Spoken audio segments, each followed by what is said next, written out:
CO2 in the atmosphere. That is the CO2. It's not good for the air. It's not good. CO2 comes from a plethora of things. It comes from people and animals, because when they breathe in the oxygen, when they breathe it out, it comes out as CO2.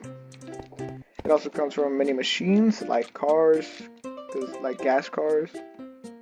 They take out CO2, put it into the air. And the biggest one, these big factories with the big old things that release CO2 into the air, as shown by this. Yeah. So, as the CO2 increases, it comes in contact with the water, and some of it goes into the water. Over time, and with a lot of CO2 coming in from us, it starts building up into the water and making things called carbon sinks. It's basically just a bunch of carbon in the water. And that's not good. It affects the pH level of the water. It makes it more acidic, which isn't good for any of the plant life underwater and any of the fish life. The more acidic it gets, the more plants die and the more that fish die, as shown by the 4 fish dead in the water. Us humans, we're affected by this because, well, water's like our most important thing that we need. We are made of water. And we need the ocean. If the ocean was acidic and we couldn't drink the water or eat the animals that were in it, that would obviously be a problem for us. So luckily, we've come up with a few things to fix this. We got the wind turbines that, as it spins, it generates energy. We got solar panels to get solar energy from the sun, wherever it is. And instead of using gas cars, you use electric cars. That's electricity, yeah. So that there's no gas emissions, and we charge our car with electricity, which is very nice, yeah. This is our lab where we will be covering all the solutions, the molarity, and the pHs. First off, solutions. Solutions is basically two things mixed together to make another thing. In a solution, you have a solute and a solvent.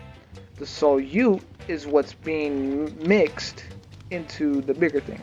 Solute is typically in smaller amounts, and the solvent is typically in bigger amounts. In most solutions, the solvent is like water. The more solute you have, it's a more concentrated solution, and the less solute you have, it is a more diluted solution. A way to calculate how much solute you have in a thing, you use molarity, which is a formula which you use when you want to find out how much stuff you have. You would take your liters and you would have to find out the moles of your solute. Let's just say for this is our solute, this is our solvent.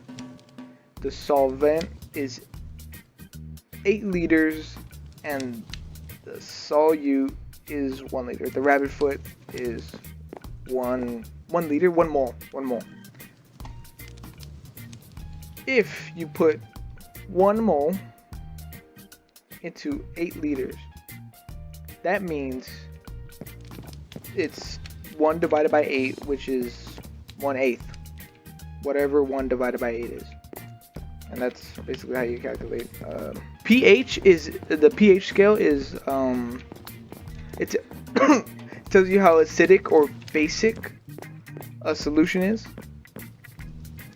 The more acidic it is lower on the pH scale and has more H plus ions, and the higher you're on the scale, you have less H plus ions, and you're more basic. Typically, you want to stay in the middle, which is at 7, so that you're neutral, and you don't have too much and too less. If you're more acidic, then that's not alright. And if it's too basic, then that's also not alright.